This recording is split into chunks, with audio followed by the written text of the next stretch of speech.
The CEO pushed the single dad to the edge, until she reached for him and everything changed. Ethan Cole had learned how to disappear, not literally, but in the way a man learns to lower his eyes, soften his shoulders, and move quietly through the world. So Northwest One notices how close he is to breaking. At 34, Ethan was a single father to 6-year-old Noah, a boy with curious eyes and a laugh that could still pull Ethan back from the darkest thoughts. Since Noah's mother passed away 2 years ago, Ethan's life had become a constant calculation: rent or medicine, food or school supplies, pride or survival. That morning, pride had lost again. Ethan stood in the glass tower of Aurelia Corp., clutching a thin folder, his resume worn at the edges from too many rejections. The lobby smelled of polished marble and expensive perfume.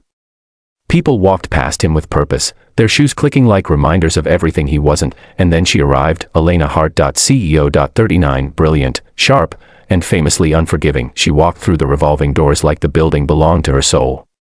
Tailored navy suit. Hair pulled back perfectly.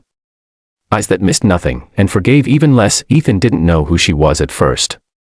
He only knew she was important by the way people straightened when she passed. He stepped forward at the wrong moment. "Excuse me, ma'am," Ethan said, voice careful. "I was told to wait here for an interview." Elena didn't stop walking. "Security," she said without turning. "Why is there an unauthorized person on this floor?" The word unauthorized landed like a slap. Ethan froze. I have an appointment. HR told me." Elena finally turned, her eyes moved over him quickly. The worn jacket. The scuffed shoes. The tired face of a man who hadn't slept enough in years. "This is not a shelter," she said coolly. "If you want charity, go somewhere else." The lobby went silent, every eye was on him. Ethan felt his chest tighten. Not from anger, but from shame. The kind that burns quietly, sinking deep. "I just need a job," he said, barely above a whisper. "My son, that's not my problem," Elena interrupted. "This company runs on excellence, not excuses." Security stepped closer. That was the edge. Ethan's hands trembled, not with rage, but with the terrifying realization that he had nothing left to give. No fight. No dignity to protect.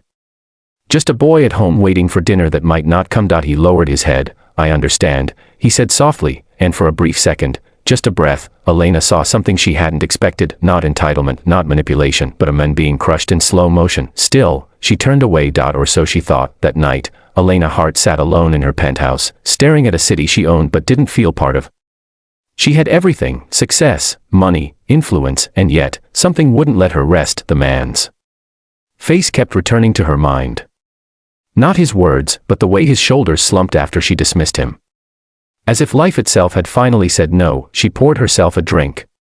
Didn't touch it. For the first time in years, Elena questioned herself. She remembered her own past, the years she never spoke about. A mother who worked herself sick. A childhood shaped by hunger and silence.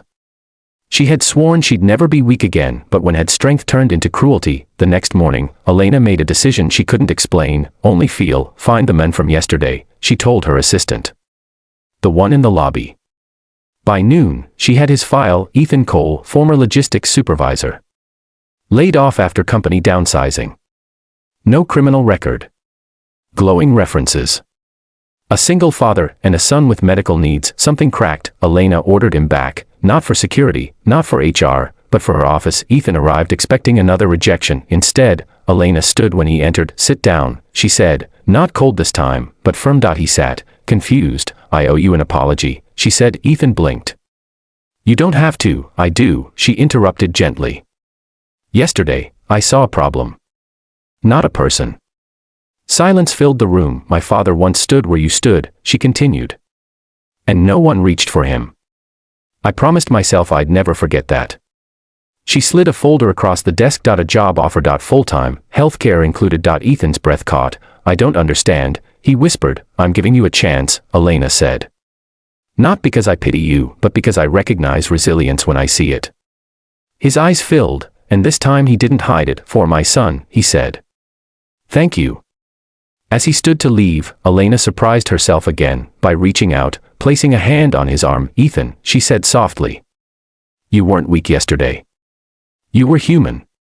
That moment changed everything, not just for him, but for her, because sometimes, the most powerful thing a person can do is stop walking and reach back.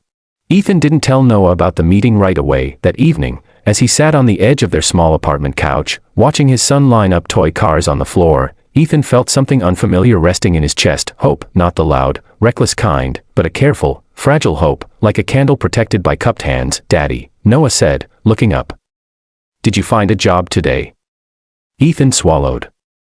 His voice almost broke. "Yes, buddy," he said softly. "I did." Noah's face lit up in a way that made every humiliation, every sleepless night, every silent prayer worth it. He ran into Ethan's arms, laughing. That night, Ethan cried for the first time since his wife's funeral, not from pain, but relief. At Aurelia Corp, Ethan worked harder than he ever had before. He arrived early, stayed late, and learned fast. But more than that, he cared. Every task mattered, because to him, this job wasn't a title, it was survival. Elena noticed. At first, she told herself she was simply observing a promising employee. But soon, she found reasons to ask for his reports, to pass by his department, to hear his voice explaining systems she'd forgotten how to see from the ground level. Ethan didn't treat her like a legend or a threat. He treated her like a person, and that unsettled her more than any boardroom challenge ever had. One afternoon, Elena overheard two executives whispering. "Why did she hire him?" One muttered. "Sympathy hire," the other replied. "Won't last." Elena stopped walking. She turned slowly, her voice calm, but deadly. "If you believe compassion weakens leadership," she said, "you're free to test that belief elsewhere." The hallway fell silent. That evening, Elena sat alone again, this time not in her penthouse, but in her office, lights dimmed. She realized something that scared her more than failure ever had. She didn't want to be the woman she used to be. Weeks passed. Ethan proved himself beyond doubt.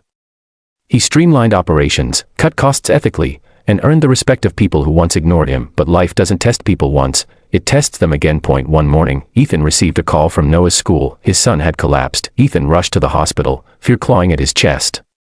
Old memories of loss threatened to swallow him whole. Hours later, Elena arrived, unannounced. She stood awkwardly at the doorway, no suit jacket, no authority shield. Just a woman who couldn't sit in her office knowing a man she had nearly broken was now breaking again. "How is he?" she asked quietly. Ethan looked up, exhausted. "He'll be okay," he said. "Asthma attack." "I should have noticed the signs sooner." "You did everything you could," Elena said firmly. For the first time, Ethan let someone see how tired he truly was. "I don't know how long I can keep being strong," he admitted. Elena sat beside him. "You don't have to," she said. "Not alone." That night, as Noah slept safely, Elena arranged flexible hours, remote options, and coverage, without making Ethan ask, and as she watched him gently tuck his son in, something shifted inside her permanently. Power wasn't control, strength wasn't distance, real leadership, real humanity, was staying when it was easier to walk away, and in saving Ethan from the edge, Elena had unknowingly begun saving herself.